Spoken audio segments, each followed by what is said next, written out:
state of Tennessee.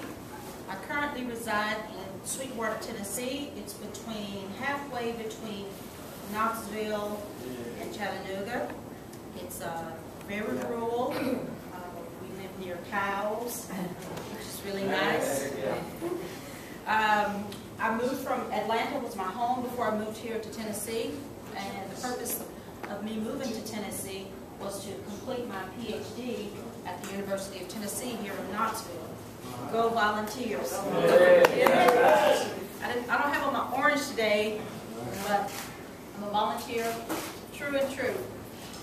Let me just tell you a little bit about why I decided to run for U.S. Senate for the state of Tennessee. As I observed, and this didn't just start in 2008, it was even before that when I was working on completing my master's degree in public administration at Kennesaw State University. What I observed is so many times politicians were passing legislation, partisan politics, and basically, in essence, what I would describe as boondoggle. And I observed these type of phenomenons, and I decided at first, somebody needs to do something.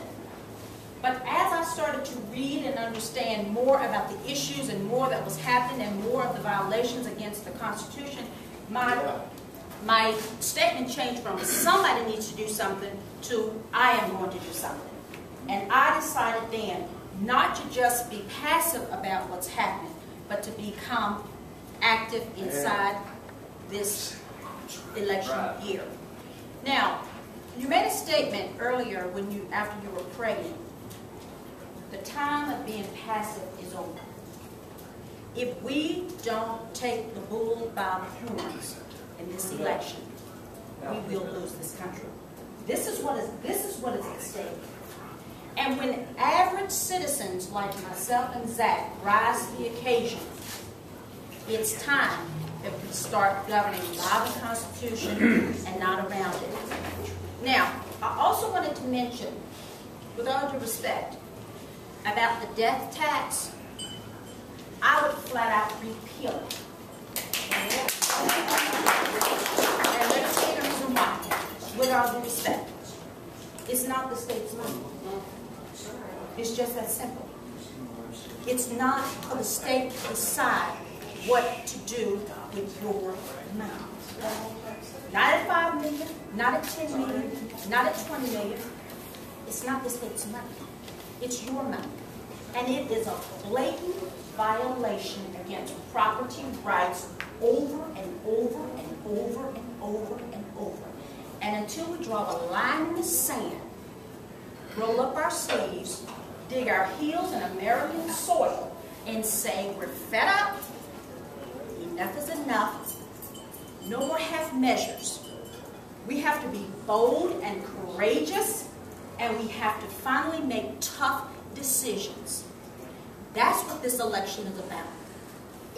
The 2012 election is going to finish what the midterm election started in 2011. That's what this election is about. It is about freedom. It is about liberty. It is about the love of country. And it's going to take every one of us to no longer be idle, no longer be passive, but to get inside the political arena and say we're fed up. We're not radicals, Christians. We love this country. We love our families. We love our children. And we want to leave something for our children and our great-grandchildren. Now, I said earlier, just a few minutes ago, I'm completing my PhD at the University of Tennessee, and my goal was, after I finished, was to teach American government at the university, maybe even go back to my home state of Georgia, teach at UGA or wherever. But what happened was, again, I said, I want to leave something for my children, for my great-grandchildren. Now, should I be penalized for my success? Should I be penalized for my hard work? Should I be penalized for getting up early in the morning, for going to bed late at night? Absolutely not. We should reward success, and we should not tolerate slothfulness and laziness. And I'm here.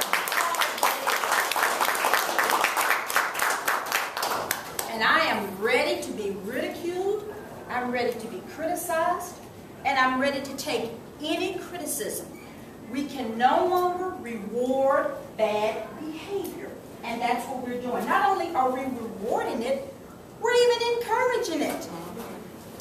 We're encouraging you to be lazy and slothful. That's what we're doing.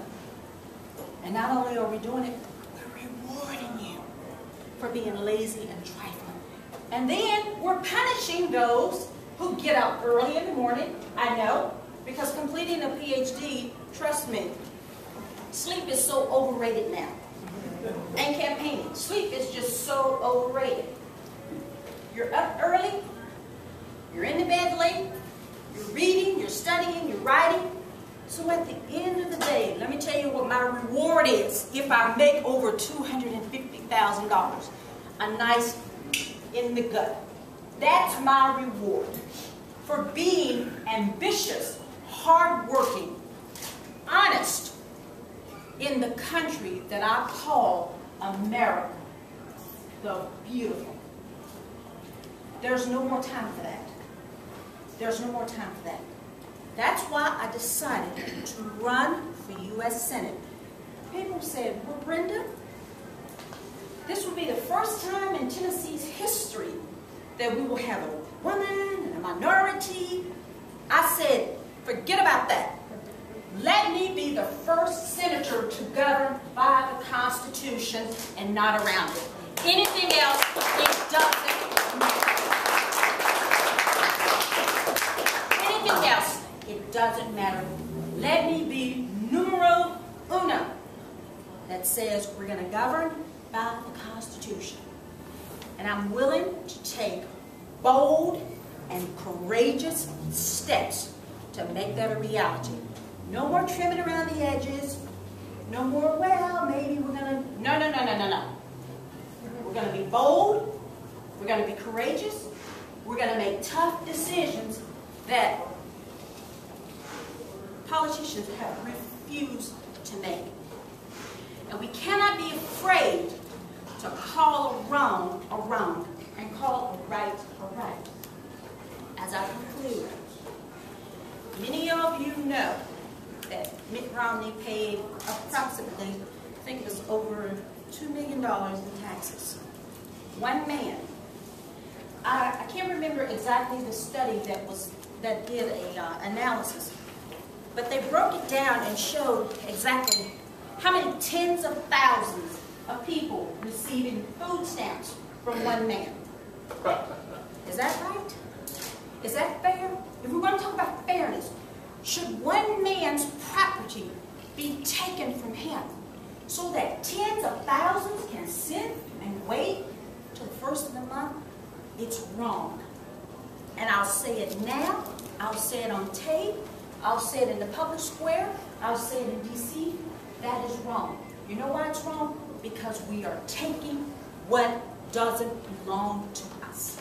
It's his property. He earned it. He should keep it. I'll be here. Once Zach is introduced, feel free to ask me any questions. I'll be more than happy to answer them for you. I am very familiar with Agenda 21. Very familiar. Very familiar. And I'm meeting with some people. We haven't hashed out all the details just yet in Nashville about that. Feel free to ask me any questions. I'll be more than happy to answer them. I have brochures and information in the back. I have a sign-up sheet if anyone wants to volunteer. What we need now, we don't need freedom fighters anymore. We're beyond that. What we need is freedom warriors, and these are the warriors in this room. We're beyond freedom fighters. We need freedom warriors. And that's what I'm looking for on this team. Thank you.